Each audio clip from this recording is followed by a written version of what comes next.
Hey everyone, welcome back to Rima Reads.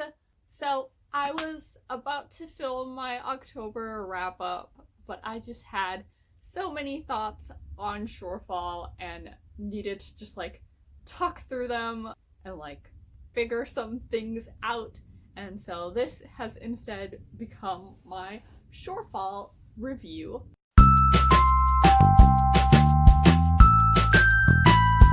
Shorefall is the second book in the Foundryside's trilogy. It came out earlier this year. I read Foundryside's in July, August, sometime, and loved it. It was amazing. It has such a cool magical system.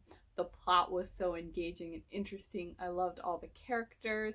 There's found family in there. It's very anti-capitalist. It had a good story. It was an amazing book. And I read Shorefall in October, second book in the series, and so I had very, very high expectations. And when I finished reading this book, I was like, 5 stars, loved it, amazing. But upon further reflection, there are some things I just didn't like about the book. And so I just need to talk through them, see if we could figure out what the true ranking of this book in my mind should be. So I'm just gonna talk about my feelings. It's gonna be like group therapy about this book, and we'll see how it goes. This review will contain probably spoilers for Foundryside, but it will be a spoiler-free review of Shorefall. So Shorefall takes place 3 years after the events of Foundryside, and I think that therein lies my biggest issue with this book, is this 3-year time gap. Because, first off, I just don't really like time gaps, but that's a me issue.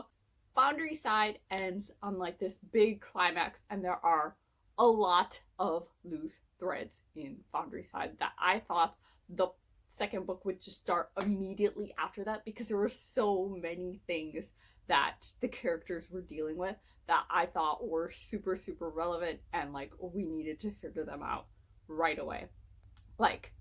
Valerie escaping, Cleft being gone, everything that happened with Gregor, all of these stuff were loose threads at the end of Foundryside, and I was like, oh my god, what's gonna happen with all of these things? The book starting with this 3-year time jump was just wild to me. What happened with all of those loose plot threads in these 3 years? What crazy. Simultaneously, a lot of stuff happens, but also nothing happens. The plot threads that I mentioned that were loose, they're just not addressed that much during these 3 years. Instead, the team has started their own scribing shop in the Commons and are basically working against the merchant houses to bring scribing to everybody. And I'm like, that's a really cool idea. I love to see it.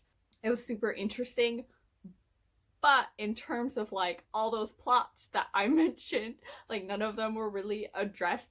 A lot of character development happened in those 3 years, but not a lot of plot. And I think that is my big issue, because plot-wise, this book was amazing, and I didn't feel like I missed anything in terms of those big major plot points I mentioned. But character-wise, there was so much growth that happened off-screen that we just did not get to see. And I think this is just an issue with me and Robert Jackson Bennett. I had mentioned in Foundrysides and even his previous book I read, City of Stairs, that I did have some issues with his characterization. I love Foundryside. I thought it was amazing, but I still thought it could have used more character-driven introspection and moments like that throughout the book. And I just don't think Robert Jackson Bennett's a character-driven author, but it's weird because he does write some really good character moments. But I feel like he's a plot-driven author, and maybe that's why we don't vibe as much. And that's why he chose to include this 3-year gap, because he could do all those character development off-screen without having issues with the plot, but I don't like that. I just don't. For example, Orso, who is one of our points of view characters in Foundryside, in Shorefall, he's like leading this new scribing business that they have set up, and he's kind of the brains behind it and has decided, you know, if you give us a scribing, we'll give you access to our entire library of scribing. He's basically creating like scribing to be public and free for everyone because he thinks it's something very important that everyone should have access to. And I love it. I think that's a great idea, Orso, but like, where did that come from? This was not mentioned in Foundryside at all, that this was something that you wanted to do with scribing.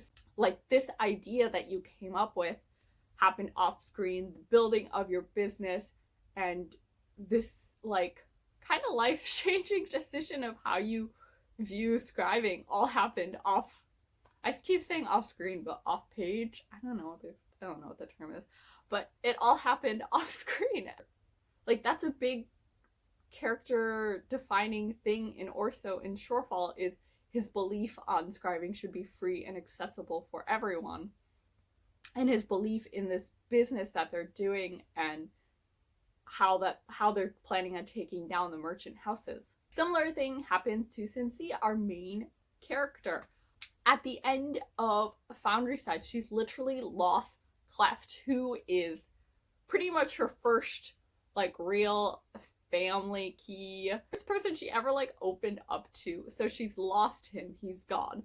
Her and Bernice have like just started to know that they have something between them, like a spark, and they're interested in seeing more. She has acquired like these new powers and learned how to like focus her abilities so that they're not as awful. She goes through a lot at the end of Foundryside. Now at the beginning of Shorefall, it's been 3 years, so she's not like grieving Cleft. We don't get to see how much his disappearance has affected her. Like, she's still really sad about him, and you see her talking about wanting to bring him back, but you don't get like that raw grief and seeing her overcome it. Her and Bernice are in a 3-year established relationship, which is crazy because Cynthia literally in Foundryside is like a loner. And by the end of the book, she has this like found family that she's just sort of met. But now she's like in an established relationship. So you don't get to see her go from the like found family we just met to actually becoming a family. You don't get to see the development of her and Bernice's relationship from when they sparks fly to now we're in an established relationship that has been going smooth for 3 years. And I think particularly for Cynthia, like in Foundryside, she literally cannot touch people. Like, that's such a big portion of her life that she cannot touch people, because then she learns everything about them. And that's just not addressed in Shorefall, because at the end of Foundryside, she learns how to, you know, control this and control her ability. And then it's 3 years later, so it's like not even affecting her anymore. It would have been so much more interesting if it started out right at the end of Foundryside, and we get to see how this affects her and her relationship with Bernice and everyone around her, due to the fact that she literally couldn't touch people, and now she can. We don't get to see them become the found family, which is the best part. The only character who I did not have an issue with in terms of character development was Gregor. The things that they skipped in the 3 years for Gregor actually made sense. You know, at the end of Foundryside, you realize that, oh, his mind's been tampered with, and he is not always in control of himself, and his mother did something to him. And Shorefall starts with him, like, struggling to accept that and struggling to figure out who he is and what was happened to him. And I feel like that's a pretty natural point. That's where I would want Gregor's journey to be anyways, if the book had started off like just a week or two after the events of Foundryside. That's where I would expect Gregor to be. And I think it makes sense that he's still the same way within those 3 years, because that's like something really hard to overcome. So I feel like Gregor's point, his storyline was done perfectly, and I actually have no qualms with that. But the other 3 characters, Orso, Bernice, and Cynthia, went through so much character development off screen. But no plot development. None of the plot was mentioned in those 3 years. They're just like, oh, Valerie.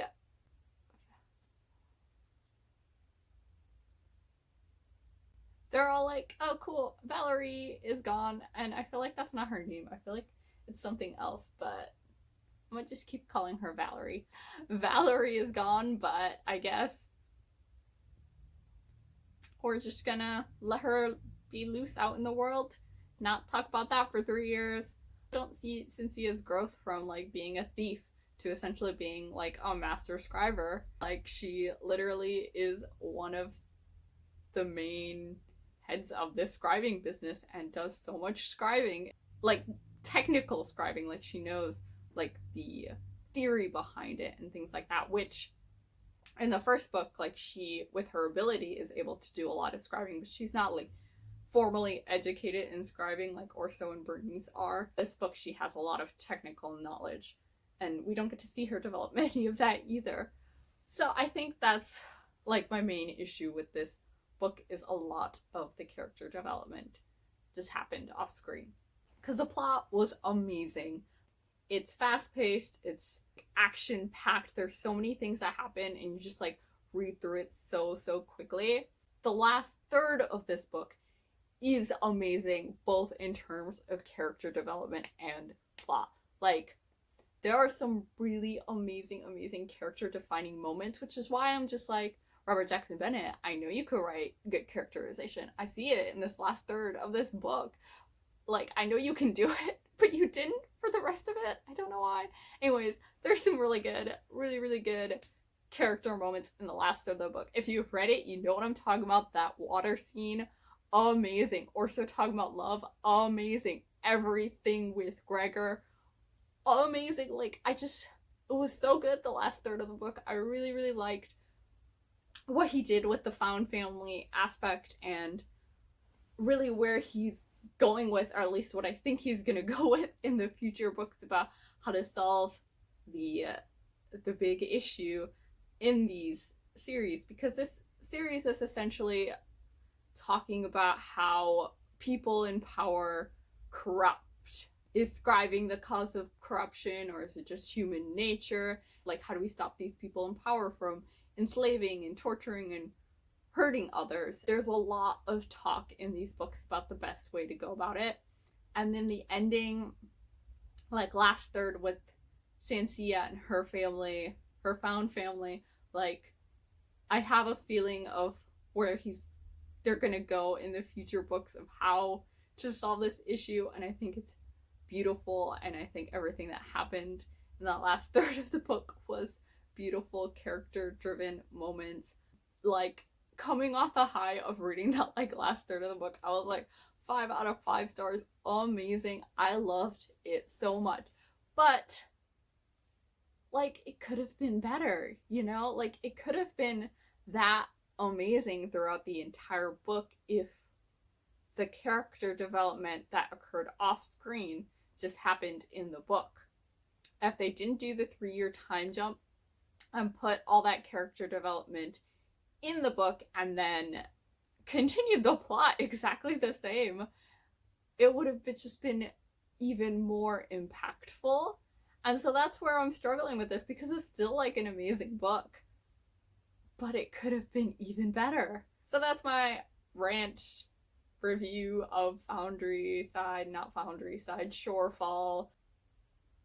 And yeah, I don't know if this talking through this helped me figure out whether I want to keep it at a 5-star rating. Maybe I just will, because I did like it, and all of my ratings are arbitrary anyways, even though I had major issues with this book. So we'll see. But thank you guys all for watching. If you read Shorefall, let me know your thoughts on the book below. Like, let's please have a conversation. Please.